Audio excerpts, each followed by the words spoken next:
وہ دونوں class fellow تھے۔ لڑکی پوری یونیورسٹی میں خوبصورت تھی اور لڑکا تمام لڑکوں میں وجیح۔ دونوں ایک دوسرے سے ٹکراتے رہے اور آخر میں دونوں ایک دوسرے کی محبت میں گرفتار ہو گئے۔ معاملہ رومیو جولیٹ جیسا تھا۔ دونوں کے خاندان ایک دوسرے سے نفرت کرتے تھے۔ شادی مشکل تھی۔ دونوں باعزت گھرانوں کے سعادت مند بچے تھے۔ یہ بھاگ کر شادی کے لیے تیار نہیں تھے اور خاندان اپنے اپنے شملے نیچے نہیں لا رہے تھے، لہذا معاملہ پھنس گیا۔ لڑکے اور لڑکی نے پوری زندگی شادی نہ کرنے کا فیصلہ کیا۔ یہ دونوں اپنے اپنے گھر میں رہتے تھے۔ 5 سال دونوں کے درمیان کوئی رابطہ نہ ہوا۔ والدین شادی کی کوشش کرتے مگر یہ انکار کرتے رہے، یہاں تک کہ لڑکی کے والدین ہار مان گئے۔ لڑکی نے لڑکے کو فون کیا، لڑکے نے فون اٹھایا، لڑکی کی صرف ہیلو سنی اور کہا مجھے بتاؤ میں نے بارات لے کر کب آنا ہے۔ دونوں کے والدین ملے، شادی ہوئی اور دونوں نے اپنے گھر آباد کر لیے۔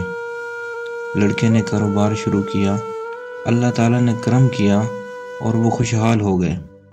یہ شادی 20 سال چلی۔ اسی دوران 3 بچے ہو گئے۔ خاتون کو اپنے حسن، اپنی خوبصورتی پر بہت ناز تھا۔ وہ تھی بھی ناز کے قابل۔ وہ 45 سال اور 3 بچوں کی ماں ہونے کے باوجود جوان لگتی تھی۔ خاوند بھی روز اول کی طرح اس پر فریفتہ تھا۔ وہ روز جی بھر کر بیوی کی تعریف کرتا تھا، لیکن پھر ایک دن وہ ہو گیا جو نہیں ہونا چاہیے تھا۔ خاتون کی ناک پر چھوٹی سی گلٹی نکلی اور یہ گلٹی پھیلتے پھیلتے ناسور بن گئی۔ ڈاکٹروں کو دکھایا، ٹیسٹ ہوئے، پتہ چلا خاتون جلد کے کینسر میں مبتلا ہے۔ خاوند صرف خاوند نہیں تھا، وہ اپنی بیوی کا ماہیوال تھا۔ وہ اپنی ران چیر کر بیوی کو کباب بنا کر کھلا سکتا تھا۔ وہ بیوی کو لے کر دنیا جہاں کے ڈاکٹروں کے پاس گیا، ایک کلینک سے دوسرے کلینک، ایک ڈاکٹر سے دوسرے ڈاکٹر اور ایک ملک سے دوسرے ملک۔ وہ دونوں چلتے رہے یہاں تک کہ ڈاکٹروں نے جواب دے دیا۔ خاتون کا جسم گلٹیوں سے بھر گیا۔ یہ مصیبت ابھی ختم نہیں ہوئی کہ ایک دن دوسری آفت آن پڑی۔ خاوند کی گاڑی ٹرک سے ٹکرائی اور وہ شدید زخمی ہو گیا۔ وہ ہسپتال پہنچا، پتہ چلا وہ بینائی کی نعمت سے محروم ہو چکا ہے۔ اب اس کے بعد المیہ ملاحظہ کیجیے، شہر کا خوبصورت ترین جوڑا، بدقسمتی یہ کہ بیوی جلد کے کینسر کی مریض اور خاوند آنکھوں سے اندھا۔ لوگ انہیں دیکھتے تھے تو کانوں کو ہاتھ لگاتے تھے، لیکن یہ دونوں اس کے باوجود مطمئن تھے۔ یہ روز صبح باغ میں واک بھی کرتے تھے، سینما بھی جاتے تھے اور ریستورانوں میں کھانے بھی کھاتے تھے۔ بیوی خاوند کا ہاتھ پکڑ کر ساتھ ساتھ چلتی تھی، وہ اسے گائیڈ کرتی تھی اور خاوند بیوی کی گائیڈنس پر چلتے جاتا تھا۔ یہ سلسلہ بھی کئی ماہ تک چلتا رہا، لیکن پھر بیوی نے خاوند سے ایک عجیب مطالبہ کر دیا۔ وہ اکیلی سوئٹزرلینڈ جانا چاہتی تھی۔ خاوند نے وجہ پوچھی، بیوی کا کہنا تھا وہ 10-15 دن اکیلا رہنا چاہتی ہے۔ خاوند نے اس کے ساتھ جانے کی ضد کی لیکن وہ نہ مانی۔ اصرار اور انکار بڑھتا رہا، یہاں تک کہ آخر میں وہی ہوا جو ایسے معاملات میں ہوتا ہے۔ خاوند نے بیوی کو اجازت دے دی، بیوی سوئٹزرلینڈ چلی گئی۔ خاوند نے وہ 10 دن بڑی مشکل سے گزارے۔ وہ شادی کے 20 برسوں میں ایک دن کے لیے بھی اکیلے نہیں ہوئے تھے۔ یہ ان کی جدائی کے پہلے 10 دن تھے یا 10 دن پہاڑ تھے۔ خاوند اس پہاڑ تلے سے سکتا رہا۔ 10 دن بعد بیوی نے آنا تھا۔ خاوند ایئرپورٹ پہنچا لیکن بیوی نہ آئی۔ خاوند کو دنیا ڈولتی ہوئی محسوس ہوئی۔ وہ سارا دن بیوی کو فون کرتا رہا، بیوی سے رابطہ نہ ہوا، لیکن شام کو بیوی کا ایک خط آ گیا۔ وہ خط ان کے بیٹے نے پڑھا۔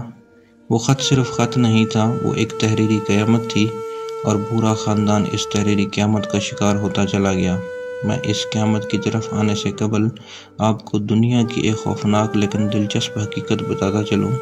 دنیا میں ایسے بے شمار سینٹرز ہیں جہاں آپ اپنی مرضی سے مر سکتے ہیں۔ یہ سینٹرز لا علاج مریضوں کے لیے بنائے گئے ہیں۔ دنیا میں یہ لوگ جب امراض کا بوجھ اٹھا اٹھا کر تھک جاتے ہیں اور یہ چین کی موت مرنا چاہتے ہیں تو یہ لوگ ان سینٹرز میں جاتے ہیں، اپنی میڈیکل رپورٹس دکھاتے ہیں، ڈاکٹرز ان کی حالت اور رپورٹ چیک کرتے ہیں، ان سے یہ حلف نامہ لیتے ہیں ہم اپنی مرضی سے دنیا چھوڑ کر جا رہے ہیں، ان کی مرضی سے ان کی موت کا دن اور وقت طے کرتے ہیں، ان کی آخری خواہش پوری کرتے ہیں اور پھر انہیں زہر کا ٹیکہ لگا کر دنیا سے رخصت کر دیتے ہیں۔ یہ عمل طبی زبان میں یوتھانیزیا یعنی آسان موت کہلاتا ہے۔ یہ دنیا کے 7 ممالک میں قانونی ہے اور اتنے ہی ملکوں میں اس کی اجازت کے لیے بحث چل رہی ہے۔ سوئٹزرلینڈ بھی دنیا کے ان ممالک میں شامل ہیں جہاں یوتھانیزیا کو قانونی سٹیٹس حاصل ہے۔ زورخ شہر میں یوتھانیزیا کا سینٹر بنا ہے۔ یہ سینٹر انتہائی خوبصورت جگہ پر قائم ہے۔ سینٹر کے کمرے پہاڑوں، آبشاروں اور جھیلوں کے کناروں بنائے گئے ہیں۔ مریض بیڈ پر لیٹ کر زندگی کی آخری صبحیں اور شامیں دیکھتے ہیں اور آخر میں مہربان ڈاکٹروں اور نرسوں کے ہاتھوں میں زندگی کی سرحد پار کر جاتے ہیں۔ وہ خاتون بھی یوتھانیزیا کے لیے سوئٹزرلینڈ گئی تھی۔ وہ کینسر کا دکھ برداشت نہیں کر پا رہی تھی، چنانچہ اس نے آسان موت لینے کا فیصلہ کیا۔ وہ زورخ گئی، زندگی کے آخری 10 دن گزارے۔ عین اس وقت اس اپنے لیے موت کا تعین کر لیا جب اس کی فلائٹ نے وطن کی مٹی کو چھونا تھا۔ ادھر فلائٹ اتری اور ادھر وہ زندگی کی سرحد پار کر گئی۔ خاتون کا آخری خط بیٹے کے ہاتھ میں تھا۔ وہ سسکیاں لے لے کر خط پڑھ رہا تھا اور خاوند سر جھکا کر اپنی بیگم کا ایک ایک لفظ سن رہا تھا۔ بیوی نے اپنی پوری زندگی کا احاطہ کیا۔ اس نے بتایا وہ جب پہلی بار یونیورسٹی میں ملے تھے تو اس نے کیا محسوس کیا تھا، وہ یونیورسٹی میں لڑتی کیوں تھی اور وہ کون سا دن تھا جب لڑتے لڑتے اس سے محبت ہو گئی تھی۔ اس نے فراق کے وہ 5 سال کیسے گزارے تھے اور اس نے شادی کے بعد اپنے بچوں کو ملازموں کے رحم و کرم پر کیوں چھوڑے رکھا تھا۔ میں اپنی محبت کو تقسیم نہیں کر سکتی تھی، میں تمہارے حصہ اپنے بچوں کو بھی نہیں دے سکتی تھی۔ اس نے 20 سال کی ازدواجی زندگی کس مسرت اور سرشاری میں گزاری اور پھر جب اسے پہلی گلٹی نکلی تو اس نے کیا محسوس کیا۔ وہ خود کو روز بروز بدصورت ہوتا دیکھتی تھی، اس کے دل پر کیا گزرتی تھی۔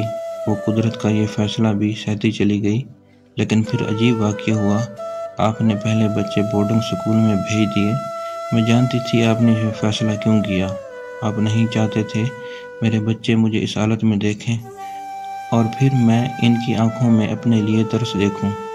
پھر آپ ملازموں کو رشوت دیتے تھے اور وہ روزانہ کوئی نہ کوئی شیشہ توڑ دیتے تھے۔ میں آپ سے شیشہ لگوانے کا کہتی تھی، آپ ہنس کر ٹال جاتے تھے۔ یوں آہستہ آہستہ گھر سے سارے آئینے غائب ہو گئے۔ آپ نہیں چاہتے تھے میں اپنی آنکھوں سے اپنی بدصورتی دیکھوں۔ بات اگر یہاں تک رہتی تو بھی میں برداشت کر جاتی، لیکن آپ نے آخر میں عجیب کام کیا۔ آپ نے ایکسیڈنٹ کیا اور خود کو اندھا ڈکلیئر کر دیا۔ میں جانتی ہوں آپ کی آنکھیں ٹھیک ہیں، آپ مسلسل 6 ماہ سے اندھے پن کی ایکٹنگ کر رہے ہیں، اور میں یہ بھی جانتی ہوں کہ آپ نے ایسا کیوں کیا۔ آپ نہیں چاہتے تھے میرے دل میں ایک لمحے کے لیے بھی یہ خیال آئے میں آپ کو بدصورت دکھائی دے رہی ہوں یا میں آپ کی آنکھوں میں اپنی بدصورتی کو پڑھ لوں۔ چنانچہ آپ اندھے بن گئے۔ آپ کا یہ مصنوعی اندھا پن محبت کی انتہا تھی۔ میں یہ انتہا برداشت نہ کر سکی، چنانچہ میں نے دنیا سے رخصت ہونے کا فیصلہ کر لیا۔ میں دنیا سے جا رہی ہوں۔ آپ اب پلیز اندھے پن کی ایکٹنگ بند کر دیں، یہ خط پکڑیں اور خود پڑھنا شروع کر دیں۔ یہاں پہنچ کر بیٹے کے منہ سے چیخ نکل گئی۔ باپ نے اس کے ہاتھ سے خط لیا اور اونچی آواز میں پڑھنا شروع کر دیا۔ آپ پلیز میرے بعد اپنا خیال رکھیے گا، سارے تولیے الماری میں رکھے ہیں، میں درزی کو 5 سال کے کپڑے دے آئی ہوں، وہ سال میں 10 جوڑے سی کر دے جائے گا۔ آپ نے وہ سارے کپڑے پھٹنے گھسنے تک پہننے ہیں، دانت چیک کراتے رہا کریں اور صبح کی سیر کبھی نہیں بھولنی، اور آخری بات چڑیوں کو روز دانہ ڈالنا ہے اور میری بلیوں کا ہمیشہ خیال رکھنا ہے۔